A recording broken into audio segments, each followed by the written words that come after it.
Puji Tuhan, pada minggu pagi ini Tuhan masih menyertai kita.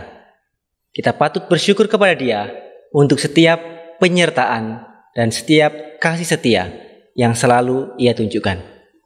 Mari sebelum kita memulai ibadah kita pada pagi hari ini, kita menyiapkan hati dan pikiran kita memasuki saat teduh.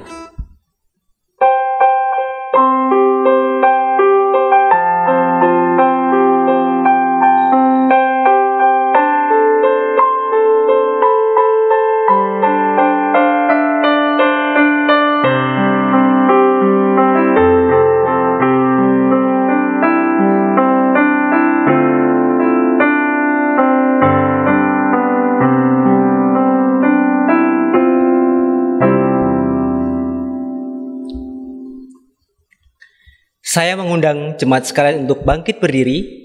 Mari kita membuka ibadah kita dengan panggilan beribadah yang terambil dari Mazmur nomor 35 ayat ke-27 dan 28. Kita akan membaca secara bertanggapan bagian ini dan pada bagian terakhir kita akan membaca bersama-sama. Demikianlah firman Tuhan. Biarlah bersorak-sorak dan bersukacita orang-orang yang ingin melihat aku dibenarkan.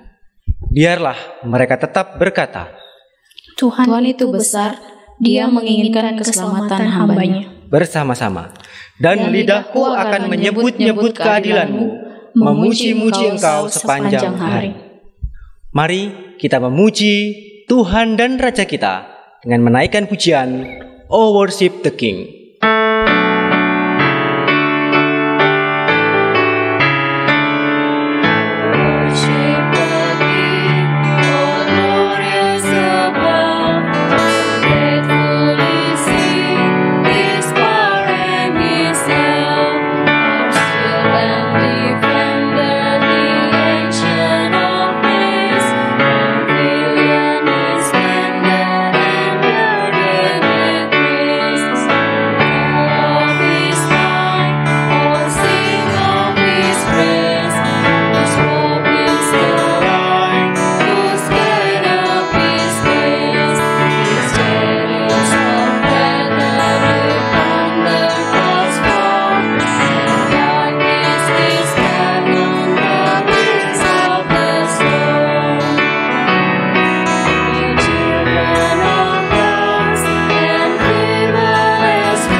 Mari kita bersatu di dalam doa.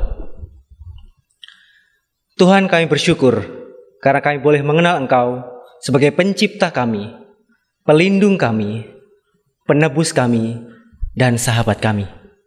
Kami merasakan begitu Engkau adalah Allah yang setia. Kami bersyukur Tuhan, pada minggu pagi ini Engkau masih mengizinkan kami bersama-sama sebagai umat Tuhan yang telah Engkau tebus untuk datang, berkumpul, memuji, memuliakan Engkau, serta mendengarkan firman-Mu. Kiranya Tuhan berkenan melalui ibadah kami, dan kiranya melalui ibadah kami, hati kami dipuaskan. Terima kasih Tuhan, di dalam nama Tuhan Yesus, Tuhan dan Juru Selamat kami hidup, kami berdoa dan mengucap syukur. Amin. Jemaat dipersilakan duduk kembali. Pembacaan firman Tuhan pada minggu pagi ini terambil dari Titus 2 ayat ke-11 sampai dengan ayatnya yang ke-14. Kita akan membaca secara tanggapan bagian ini dan pada bagian terakhir kita akan membaca secara bersama-sama. Demikianlah firman Allah. Karena kasih karunia Allah yang menyelamatkan semua manusia sudah nyata, mendidik kita supaya kita meninggalkan kefasikan dan keinginan-keinginan duniawi, dan supaya kita hidup bijaksana, adil dan beribadah di dalam dunia sekarang ini.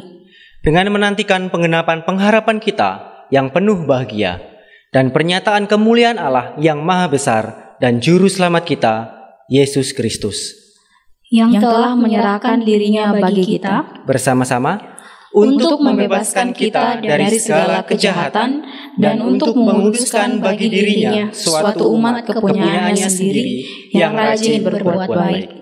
Kita bersyukur karena Kristus telah menjamin kita, karena karya Kristus kita dibenarkan. Mari kita merefleksikan bagian firman Tuhan yang telah kita baca, dengan kita kembali memuji Dia, jaminan mulia.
Kiranya kehidupan kita adalah pujian untuk setiap karya yang telah Kristus kerjakan. Saya mengundang jemaat sekalian untuk bangkit berdiri. Mari kita mengikrarkan iman percaya kita. Jemaat sekalian, apakah yang engkau percaya? Aku percaya kepada Allah, Bapa yang Maha Kuasa, Khalik langit dan bumi, dan kepada Yesus Kristus anaknya yang tunggal Tuhan kita, yang dikandung daripada Roh Kudus, lahir dari anak darah Maria, yang menderita sengsara di bawah pemerintahan Pontius Pilatus, disalibkan, mati dan dikuburkan, turun ke dalam kerajaan maut.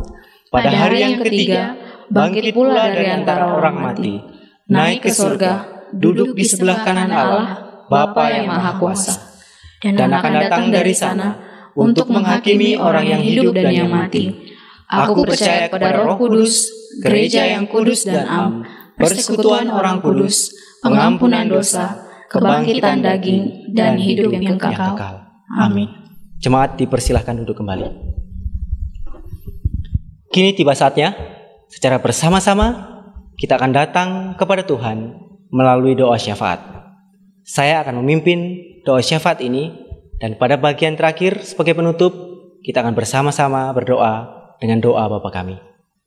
Mari jemaat sekalian, kita berdoa. Bapa, kami bersyukur untuk setiap berkat dan anugerah yang Tuhan limpahkan kepada setiap kami. baik berkat secara spiritual ataupun berkat secara jasmani. Kami bersyukur Tuhan untuk setiap kasih setia yang selalu Engkau tunjukkan. Ampunilah kami Tuhan, jikalau dalam 1 minggu ini kami melakukan tindakan, baik yang kami sengaja ataupun yang tidak, yang menduka citakan Engkau. Kiranya Tuhan yang Maha Pemurah itu mengampuni setiap kami. Kiranya Tuhan yang memberikan kepada setiap kami kesadaran akan dosa-dosa kami. Ampunilah kami Tuhan, pulihkanlah kami. Kiranya Tuhan yang terus memimpin kami dalam kehidupan kami. Tuhan, dalam ibadah ini, kami juga datang untuk menaikkan isi hati kami. Tuhan, kami berdoa Tuhan, kiranya Tuhan menyertai setiap ibadah yang diselenggarakan saat ini. Kami berdoa untuk setiap ibadah yang dilakukan melalui jarak jauh, melalui media, ataupun ibadah-ibadah yang sudah Engkau izinkan boleh terlaksana kembali di beberapa tempat, yaitu melalui tatap muka. Kami berdoa Tuhan, melalui setiap ibadah kami, kiranya Tuhan mencurahkan berkat-Mu. Kiranya Tuhan menggunakan ibadah ini sebagai sarana untuk membentuk kami, menguatkan kami, dan lebih mendekatkan kami kepada Engkau. Secara khusus kami berdoa untuk setiap hamba Tuhan yang menyatakan firman-Mu.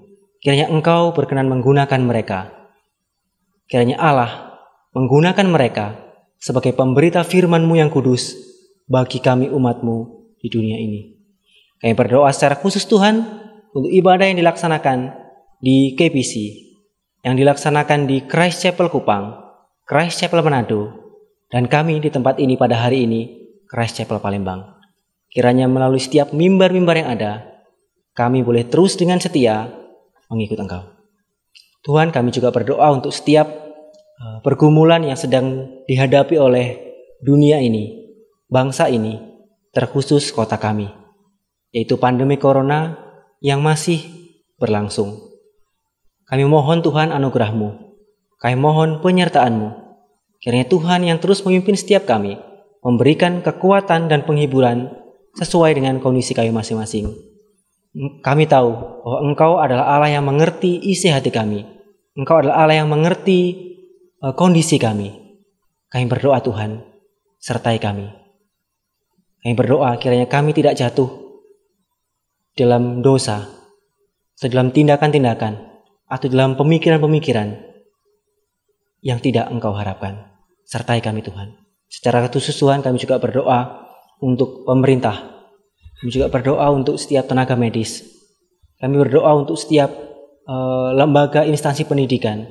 Kami berdoa untuk setiap aparat. Kami berdoa untuk seluruh umat-Mu, seluruh warga kota ini yang menjalankan kehidupannya. Kiranya Tuhan memberikan kepada kami hikmat bijaksana untuk boleh bertindak dengan tepat, dengan terus berharap kepada Engkau, dan terus dengan bertanggung jawab menjaga diri kami masing-masing. Pimpin setiap kami Tuhan, sertai kami. Kami juga berdoa Tuhan untuk setiap pergumulan kami masing-masing. Kiranya Tuhan yang menyertai kami. Kiranya Tuhan yang memimpin kami dalam setiap kelemahan, dalam setiap kerapuhan diri kami sebagai manusia. Kami berdoa Tuhan, kiranya Engkau Sang Gembala Agung itu boleh terus memimpin kami.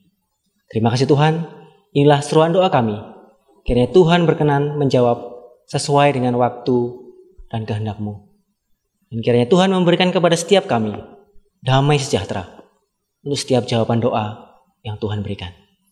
Mari jemaat sekalian, kita menutup doa kita dengan doa Bapa kami. Bapa kami yang di surga, dikuduskanlah nama-Mu, datanglah kerajaan-Mu, jadilah kehendak-Mu di bumi seperti di surga. Berikanlah kami pada hari ini makanan kami yang secukupnya, dan ampunilah kami akan kesalahan kami, seperti kami juga mengampuni orang yang bersalah kepada kami. Dan janganlah membawa kami ke dalam pencobaan, tetapi lepaskanlah kami daripada yang jahat.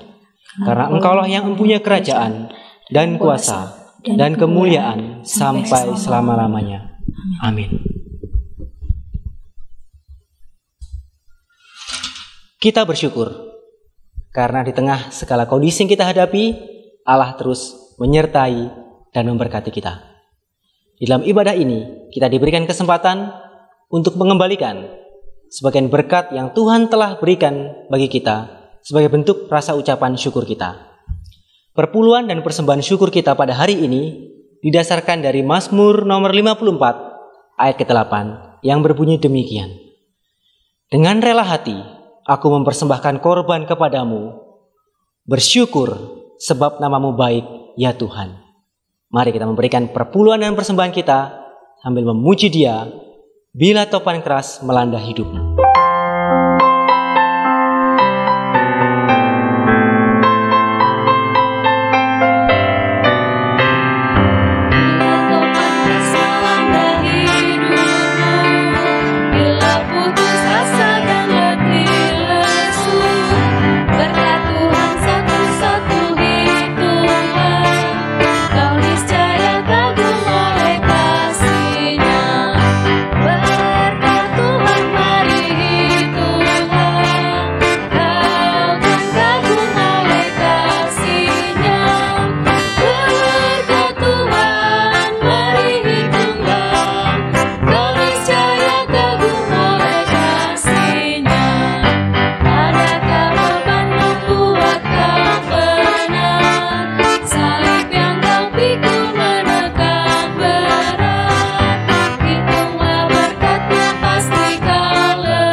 Mari kita bersatu di dalam doa.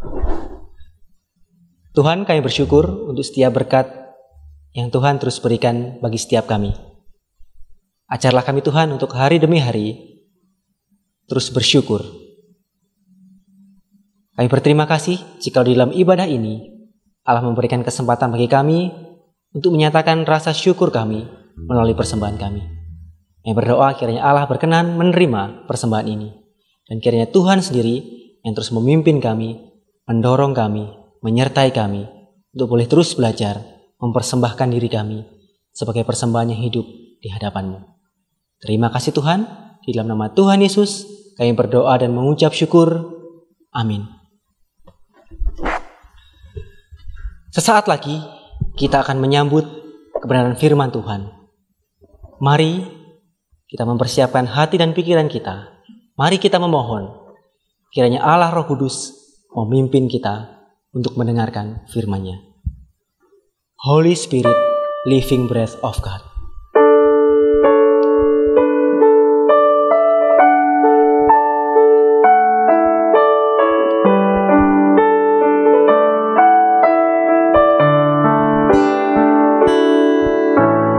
Holy Spirit, living breath. Breathe new life into my willing soul.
Selamat pagi, Bapak Ibu Saudara sekalian. Selamat hari Minggu. Ini adalah kesempatan kita beribadah kembali di Christ Chapel Palembang. Mari kita masuk di dalam doa sebelum kita membaca firman Tuhan. Bapa kami yang di surga, tuntunlah kami mengerti makna iman dan di mana iman kami. Apakah kami telah memiliki iman yang sejati? Di dalam nama Tuhan Yesus kami berdoa. Amin. Hari ini kita akan membahas topik yang penting sekali dan berkaitan dengan keseharian kita, yaitu tentang iman. Nah, saya akan membacakan satu nas yang saya pilih khusus, yaitu dari Ibrani 11 ayat 1. Demikian. Iman adalah dasar dari segala sesuatu yang kita harapkan dan bukti dari segala sesuatu yang tidak kita lihat. Saya ulangi lagi, Ibrani 11 ayat 1. Iman adalah dasar dari segala sesuatu yang kita harapkan dan bukti dari segala sesuatu yang tidak kita lihat. Di Kota Malang, beberapa tahun yang lalu ketika saya remaja, seorang pria dewasa bertanya pada saya, "Kamu Kristen ya?" "Iya, Pak." "Kamu Kristen dan kamu hanya bermodal percaya berharap masuk surga kan?" "Iya, dengan percaya." "Nah, kalau saya beda. Saya bukan Kristen. Saya berusaha dengan berbuat baik, lalu saya berharap masuk surga." "Kamu Kristen?" "Ya, cuma dengan modal percaya, beriman, lalu berharap masuk surga." Beda dengan kami. Nah, saudara, waktu pembicaraan itu selesai, saya mulai berpikir, orang beriman seperti orang aneh, seperti orang konyol, dan dianggap sangat berbeda dengan begitu banyak orang di sekitar kita. Nah, saya bisa mengerti di kemudian hari, karena memang istilah iman kadang-kadang disalahgunakan dan dipakai dalam konteks yang tidak tepat. Misalnya, ada seorang mahasiswa akan ikut ujian tapi tidak mempersiapkan diri, lalu dia mengatakan apa? Dengan iman nanti saya akan kerjakan. Ini sebenarnya istilah iman yang tidak tepat. Sebenarnya istilah yang tepat untuk apa yang dia lakukan adalah nekat, karena belum belajar tetapi sudah melangkah memasuki ruang ujian. Nah, istilah iman sudah disalah mengerti dan disalahgunakan. Seperti halnya misalnya, di masa lalu, sebelum ada penemuan ilmu pengetahuan teknologi, banyak orang dikatakan menggunakan iman. Sehingga dengan kata lain, iman dikaitkan dengan situasi atau keadaan yang masih kolot, masih kuno. Sehingga kalau orang mengatakan, saya menggunakan iman atau saya beriman, dianggap aneh, dianggap kuno, dianggap kolot, dan sebagainya. Nah, saudara, itu sebabnya saya ingin membahas tentang iman. Karena iman adalah sesuatu yang sangat berkaitan erat dengan hidup kita dan dengan apa yang dinyatakan Alkitab. Nah, saudara, melalui pembahasan pagi ini, saya berharap kita bisa mengerti apa itu iman dan kita sedang beriman di posisi yang mana. Sudah tepat atau belum? Nah, saudara, mari kita pikirkan tentang iman ini. Saudara, ketika kita bicara tentang iman itu pasti ada objeknya. Nah, saya waktu ditanya pria dewasa di Kota Malang tersebut, rupanya pikiran saya belum lengkap. Dan pikiran orang itu juga belum lengkap. Seharusnya saya berkata, ya, saya beriman, dan iman saya ada objeknya. Objeknya apa? Kebaikan Kristus, ketaatan Kristus, kesalehan Kristus. Dan seharusnya saya bertanya pada orang itu, Bapak yakin dengan perbuatan baik masuk surga? Nah, kira-kira orang itu akan menjawab apa? Ya, saya yakin lah. Yang jelas saya berusaha supaya masuk surga. Mestinya saya bertanya juga, Bapak percaya dengan perbuatan baik masuk surga? Ya, saya percayalah. Yang penting saya ikhtiar masuk surga. Dengan kata lain, saudara, dia sedang percaya pada perbuatan baik dia. Saya percaya pada kebaikan Kristus. Atau lebih tepatnya, saya percaya, saya beriman pada Kristus yang mati dan bangkit. Dia percaya pada perbuatan baik dia. Jadi, sekalipun dia tidak menyebut saya percaya, dia sedang menggunakan imannya terhadap perbuatan baiknya. Nah, orang Kristen karena sering menggunakan kata iman, orang Kristen dikaitkan istilah yang berbeda dengan perbuatan, seolah-olah cari gampangnya, dan seolah-olah dikaitkan dengan situasi kolot di masa lalu. Tetapi saudara, orang yang tidak menggunakan kata iman sebenarnya sedang menggunakan iman, hanya dia tidak menyadari. Seperti dalam kasus tadi, dia sedang beriman pada perbuatan baik dia, maka dia berusaha mati-matian bagaimana perbuatan baik dia bisa melebihi perbuatan buruknya. Dan kita beriman pada apa? Beriman pada Kristus yang mati dan bangkit, yang sudah menyelesaikan seluruh hukuman dosa kita. Saya beriman, dia juga beriman. Objek imannya berbeda. Nah, saudara, bukan hanya iman itu punya objek berbeda, atau selalu memiliki objek. Iman itu yang orang-orang pikir hanya berlaku di masa lalu, sebelum perkembangan ilmu teknologi. Iman itu yang juga kita gunakan di hari ini. Bedanya adalah orang Kristen mengatakan saya beriman, orang lain menggunakan iman tetapi tidak menyatakannya, tetapi mereka melakukannya. Misalnya, jikalau kita sarapan tadi pagi sebelum beribadah ini, apakah kita mengecek satu persatu butir nasi apa mengandung cyanida atau tidak? Satu persatu. Nah, kalau di situ ada 5.000 butir nasi, kita cek satu persatu, baru setelah dicek tidak mengandung racun, baru kita makan. Ataukah kita langsung makan? Jika toh kita langsung makan, dan kebanyakan orang memang demikian, berarti kita semua menggunakan iman pada hari ini. Iman pada juru masaknya yang baik, yang tidak mencampuri racun. Iman pada nasinya yang tidak mengandung racun. Kita sedang menggunakan iman, hanya kita tidak menyadarinya. Waktu kita duduk, kita juga menggunakan iman. Sebelum Anda duduk tadi, misalnya berat Anda 70 kilo, apakah Anda mengecek dulu kursi itu kuat tidak dengan barang 70 kilo? Atau Anda langsung duduk? Ketika kita langsung duduk, kita sedang menggunakan iman bahwa kursi itu sebagai objek iman kita kuat menanggung kita. Nah, saudara, kita menggunakan iman dalam kehidupan sehari-hari.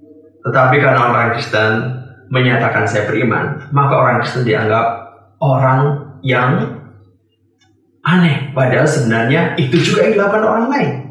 Maka kita tidak perlu kecil hati. Kalau Anda naik pesawat misalnya, pernahkah Anda menguji pilotnya ada di depan tidak? Pilotnya sudah siap tidak? Pilotnya tidak mabuk? Atau pilotnya sedang ngantuk tidak? Nah, kita tidak pernah mengecek itu. Kita naik pesawat, duduk lalu dengan santai membaca koran atau kemudian melihat atau mendengarkan musik.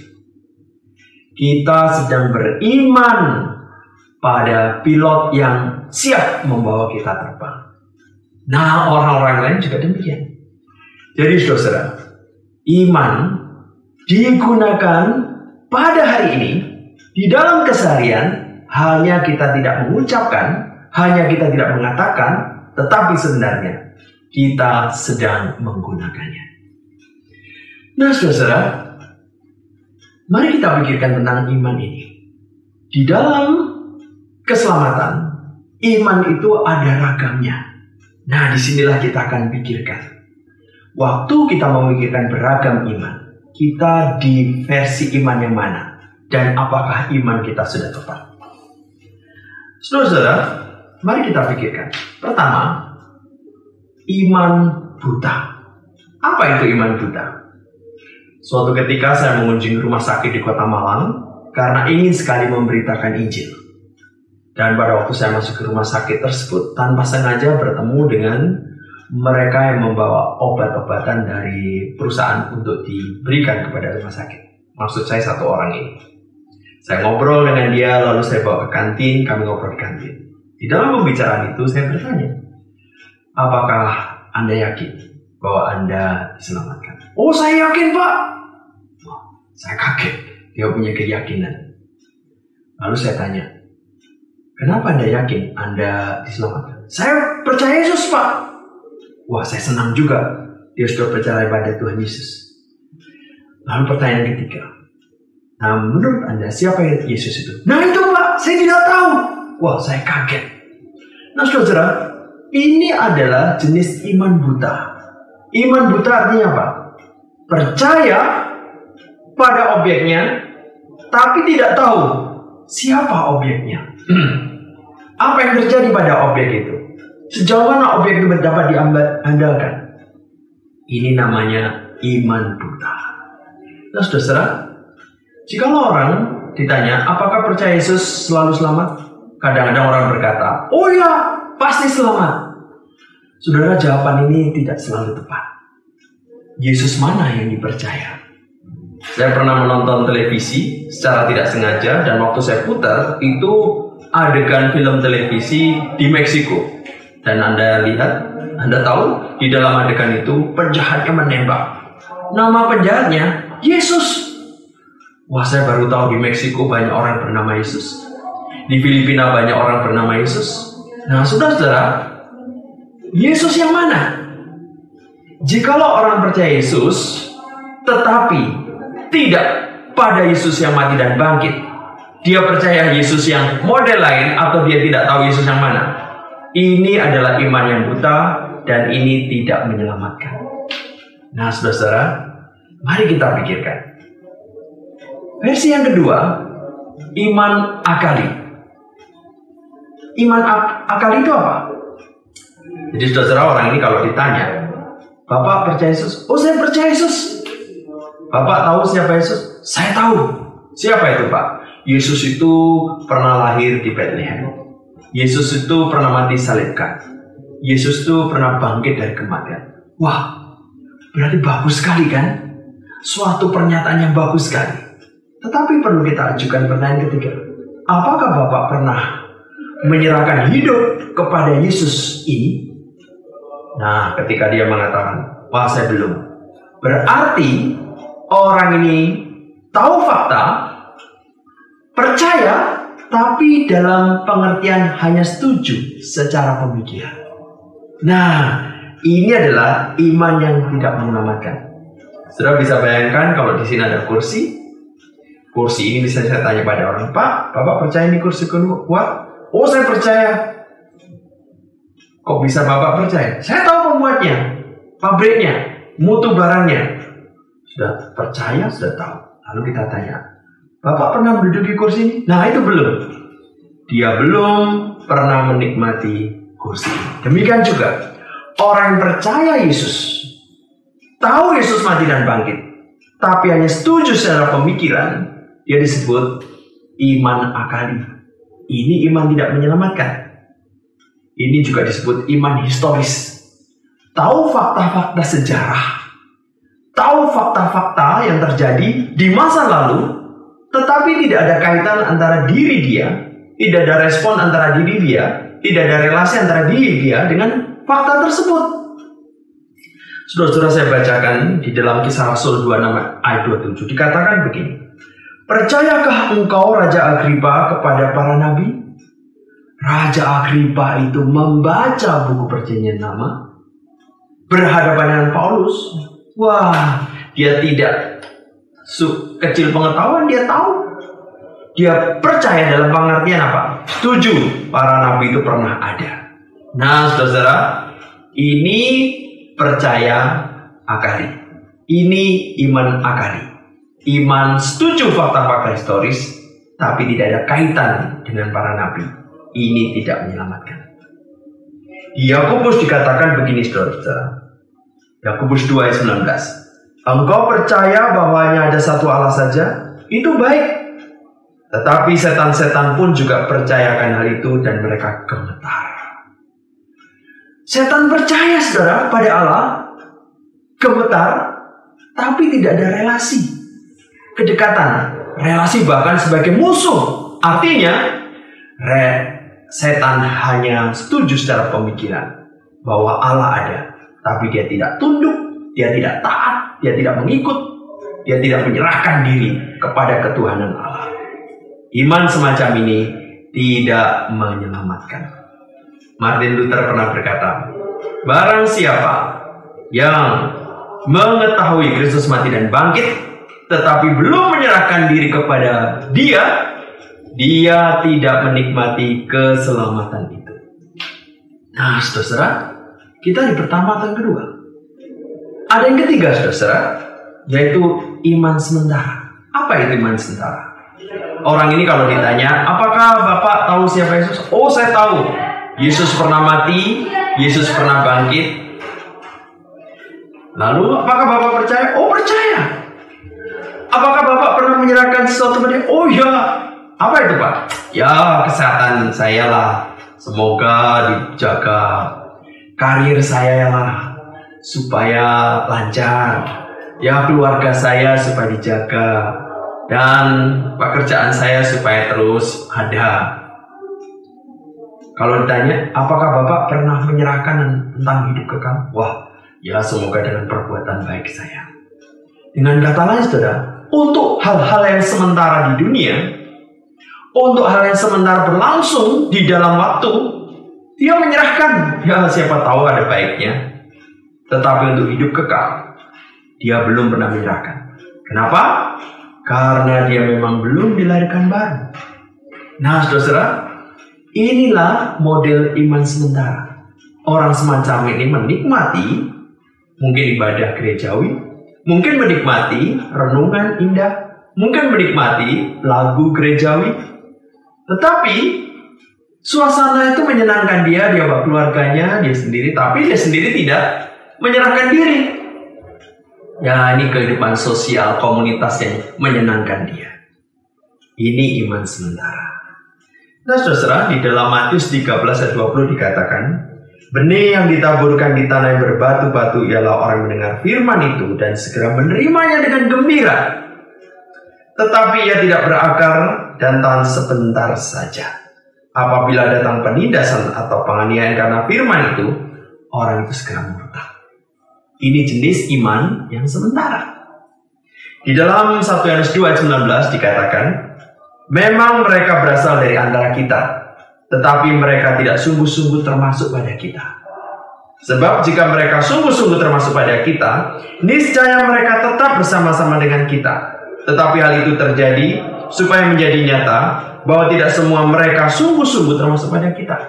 Jadi Rasul Yohanes melihat ada orang-orang yang bersama-sama, bersekutu, bergabung, bernyanyi, tapi pada kemudian hari mereka pergi.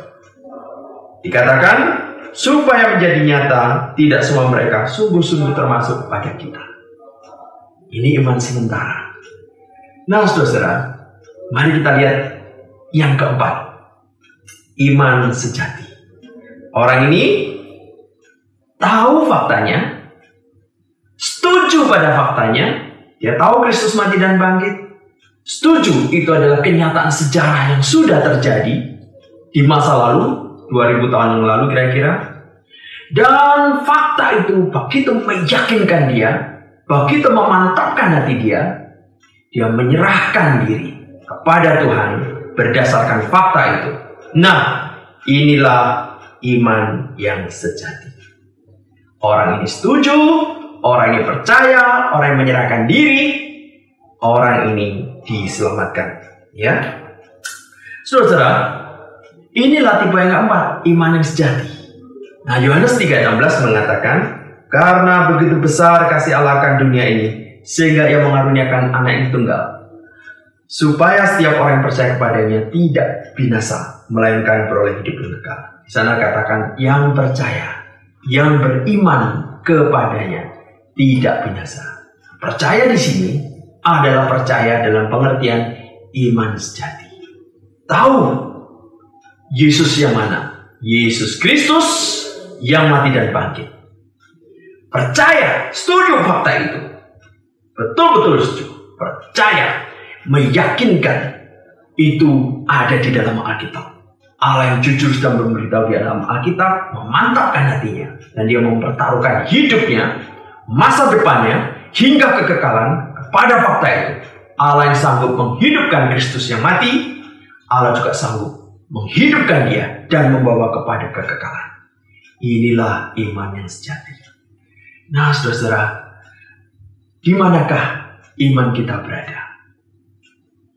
Iman yang pertama, iman buta. Iman yang kedua, iman akali. Iman yang ketiga, iman sementara atau iman yang sejati. Nah, saudara-saudara, saya akan membacakan Ibrani 11 ayat 1. Di sana dikatakan, iman adalah dasar dari segala sesuatu yang kita harapkan dan bukti dari segala sesuatu yang tidak kita lihat. Dalam terjemahan yang lain, saudara-saudara, akan lebih gamblang buat kita. Iman adalah keyakinan hati pada apa yang kita harapkan dan kemantapan jiwa pada apa yang kita tidak lihat. Saudara-saudara, apa yang kita harapkan? Kebenaran firman Tuhan itu adalah betul-betul benar. Apa yang tidak kita lihat? Allah yang berpribadi itu. Apa yang tidak kita lihat? Kristus yang mati dan bangkit itu. Apa yang tidak kita lihat? Kenyataan sejarah di masa lalu yang diungkapkan oleh firman Tuhan oleh Allah. Kebenaran firman Tuhan, pribadi Allah yang tidak nampak, kematian, kebangkitan yang tidak kita lihat itu menjadi pengharapan kita, meyakinkan kita bahwa itu adalah fakta. Itulah kebenaran yang benar-benar sejati. Nah, saudara, keyakinan hati pada apa yang kita harapkan ini, kemantapan jiwa pada apa yang tidak kita lihat ini, inilah objek iman kita. Kebenaran firman Tuhan, pribadi Allah sendiri. Jikalau kita memiliki keyakinan hati semacam ini, kemantapan jiwa semacam ini, kita di dalam iman yang sejati, kita diselamatkan. Saudara, di manakah iman kita berada? Abraham sekalipun belum pernah melihat orang mati dibangkitkan, dia berharap kalau Ishak dibunuh, Ishak akan dibangkitkan karena dia yakin Allah punya kuasa membangkitkan.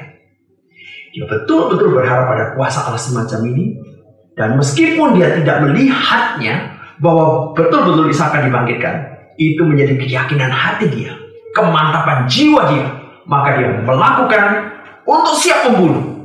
Dan ketika dia akan membunuh, malaikat mencegahnya, karena malaikat tahu Abraham memiliki keyakinan hati yang benar, memiliki kemantapan jiwa yang benar pada apa yang dia harapkan, pada apa yang dia tidak lihat, persis seperti yang Tuhan kehendaki. Jadi, apakah kita memiliki iman sejati?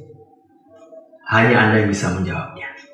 Tetapi kiranya melalui pemahaman ini kita dimantapkan di manakah iman kita berada. Amin. Mari kita masuk dalam doa. Tuhan Allah Bapa kami yang di surga, kiranya Tuhan menolong kami menemukan iman kami yang sejati. Bimbinglah kami. Dalam nama Tuhan Yesus kami berdoa. Amin. Firman Tuhan telah diberitakan. Kiranya firman yang telah disampaikan boleh menjadi berkat bagi setiap kita. Dan kiranya dalam setiap kehidupan kita boleh terus mengarahkan pikiran dan pandangan kita hanya kepada Kristus. In Christ alone.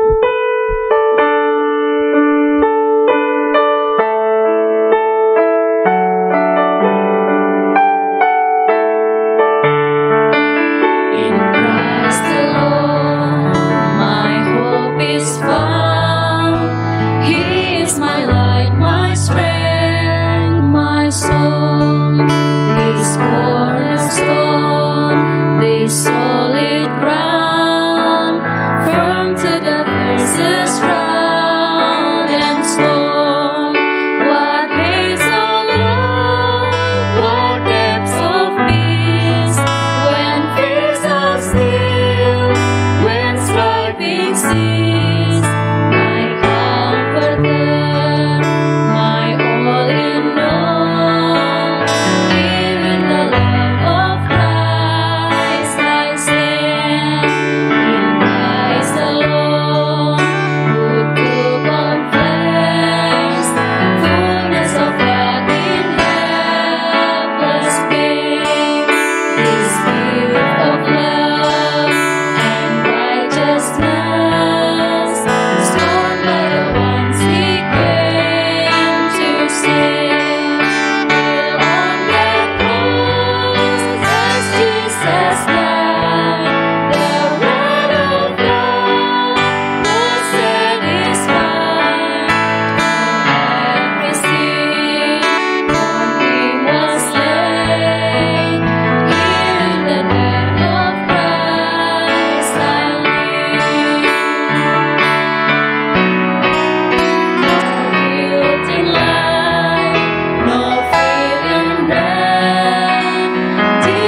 Saya mengundang jemaat sekalian untuk bangkit berdiri. Mari kita mengembalikan segala kemuliaan pada Allah Tritunggal. Doksologi.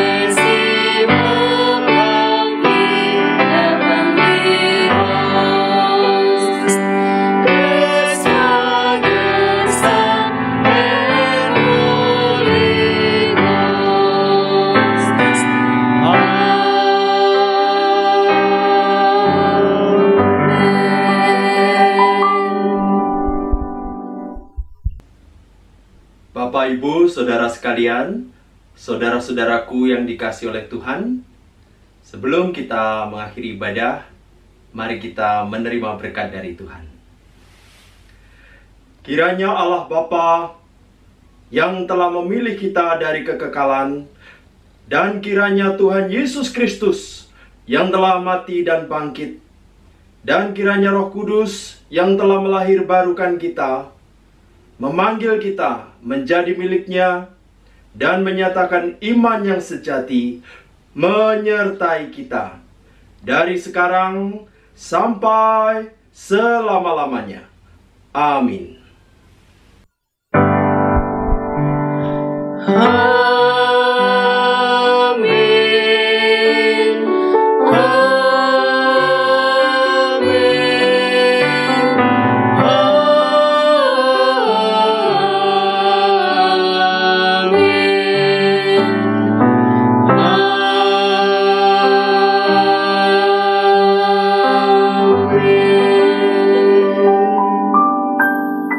Jemaat dipersilakan duduk untuk mengambil saat teduh. Ibadah selesai.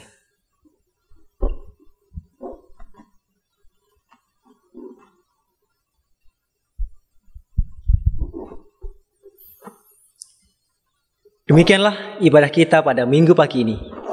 Kiranya Allah berkenan untuk setiap puji-pujian dan doa yang telah kita naikkan. Dan kiranya firman yang telah diberitakan boleh terus memimpin kita dalam sepanjang minggu ini. Selamat hari Minggu, sampai bertemu kembali di dalam ibadah selanjutnya. Tuhan memberkati.